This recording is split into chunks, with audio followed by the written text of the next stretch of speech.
नमस्कार, मैं हूं आपके साथ आयुषी गुप्ता। भारत ने हाल ही में एक ऐतिहासिक आर्थिक उपलब्धि हासिल की है, जिसके तहत वो जापान को पीछे छोड़कर दुनिया की चौथी सबसे बड़ी अर्थव्यवस्था बन गया है। नीति आयोग के सीईओ बीवीआर सुब्रमण्यन ने प्रेस कॉन्फ्रेंस में इसकी पुष्टि की है, जिसमें उन्होंने ये बताया कि भारत की अर्थव्यवस्था अब 4 ट्रिलियन अमेरिका डॉलर की हो चुकी है। ये जानकारी अंतर्राष्ट्रीय मुद्रा कोष के आंकड़ों पर आधारित है, जिसे नीति आयोग की 10वीं गवर्निंग काउंसिल बैठक के बाद साझा किया गया।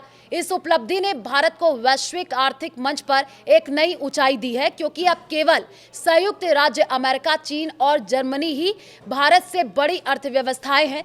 यह उपलब्धि भारत के लिए कई मायनों में महत्वपूर्ण है, क्योंकि यह न केवल आर्थिक विकास का प्रतीक है, बल्कि देश की दीर्घकालिक महत्वाकांक्षाओं को भी रेखांकित करता है। सुब्रमण्यम ने बताया कि भारत अगले 2.5 से 3 साल में जर्मनी को भी पछाड़कर दुनिया की तीसरी सबसे बड़ी अर्थव्यवस्था बनने की राह पर है। भारत का नाम मात्र सकल घरेलू उत्पाद अब जापान से आगे निकल चुका है और ये गति अगले कुछ वर्षों में और तेज होने की उम्मीद है। इस उपलब्धि के पीछे भारत की मजबूत आर्थिक नीतियां, सुधारों का सिलसिला और वैश्विक भू राजनीतिक माहौल में देश की अनुकूल स्थिति प्रमुख कारण है।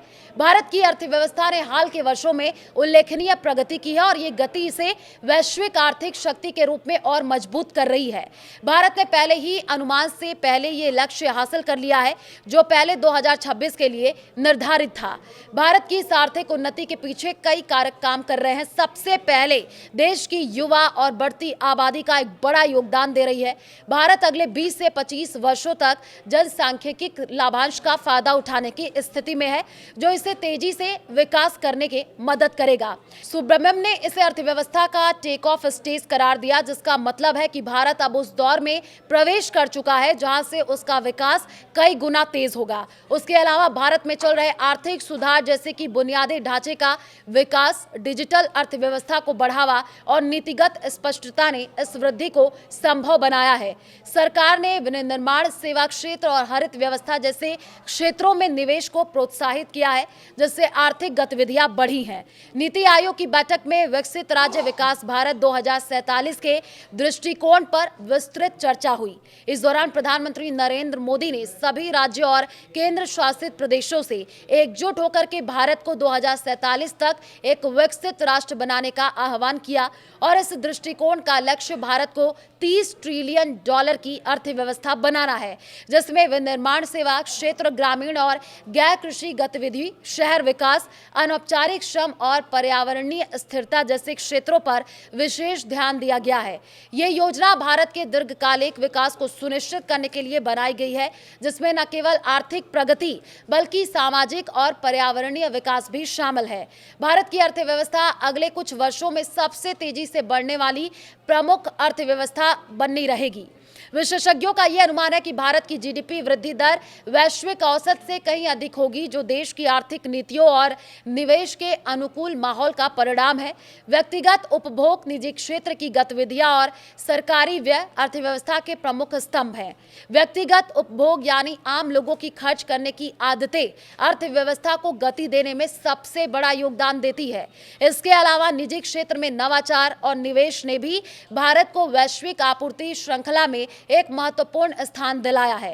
हालांकि शुद्ध बाहरी मांग यानी निर्यात और आयात का अंतर अभी भी नकारात्मक है, क्योंकि भारत का आयात निर्यात से अधिक है। फिर भी सरकार इस क्षेत्र में सुधार के लिए लगातार प्रयास कर रही है। इस आर्थिक उछाल का आम लोगों पर भी सकारात्मक प्रभाव पड़ रहा है। तेजी से बढ़ती अर्थव्यवस्था से रोजगार के नए अवसर पैदा हो रहे हैं, खासकर प्रौद्योगिक, विनिर्माण और सेवा क्षेत्रों में बुनियादी ढांचे, स्वास्थ्य और शिक्षा में निवेश से जीवन स्तर में सुधार हो रहा है। सरकार की योजनाएं जैसे कि हरित और चक्रीय अर्थव्यवस्था को बढ़ाना देना न केवल आर्थिक विकास को गति दे रहा है, बल्कि पर्यावरणीय स्थिरता को भी सुनिश्चित कर रहा है। इसके अलावा सरकार अगस्त में परिसंपत्ति मुद्रीकरण का दूसरा चरण शुरू करने की योजना बना रही है, जिससे बुनियादी ढांचे और अन्य क्षेत्रों में निवेश को और बढ़ावा मिलेगा। हालांकि कुछ चुनौतियां सामने आ रही हैं। हाल ही में अमेरिकी राष्ट्रपति डोनाल्ड ट्रंप ने कहा कि वो चाहते हैं कि अमेरिका में बिकने वाले एप्पल आईफोन अमेरिका में ही निर्मित हो, न कि भारत या अन्य देशों में। इस पर सुब्रमण्यम ने ये कहा कि भारत अभी भी विनिर्माण के लिए एक लागत प्रभावी गंतव्य है और वैश्विक टैरिफ या व्यापार नीतियों के बदलाव के बावजूद भारत अपनी स्थिति बनाए रख सकता है।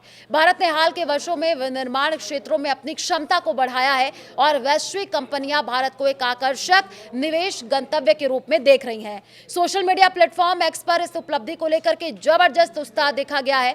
कई उपयोगकर्ताओं ने भारत के चौथी सबसे बड़ी अर्थव्यवस्था बनने को गर्व का क्षण बताया। कुछ पोस्ट में यह भी उल्लेख किया गया कि भारत अगले कुछ वर्षों में $5 ट्रिलियन की अर्थव्यवस्था बन सकता है, जो देश की आर्थिक महत्वाकांक्षाओं को और स्पष्ट करता है। भारत ने पहले ही अनुमान से पहले जापान को पीछे छोड़ दिया है और विशेषज्ञों का यह मानना है कि जर्मनी को पछाड़ने का लक्ष्य भी समय से पहले हासिल हो सकता है। यह उपलब्धि भारत के लिए केवल एक आर्थिक मील का पत्थर नहीं है, बल्कि ये देश के वैश्विक प्रभाव और आत्मविश्वास को भी दर्शाता है। भारत की अर्थव्यवस्था अब न केवल आकार में बड़ी हो रही है, बल्कि ये गुणवत्ता, नवाचार और स्थिरता के मामले में भी प्रगति कर रही है।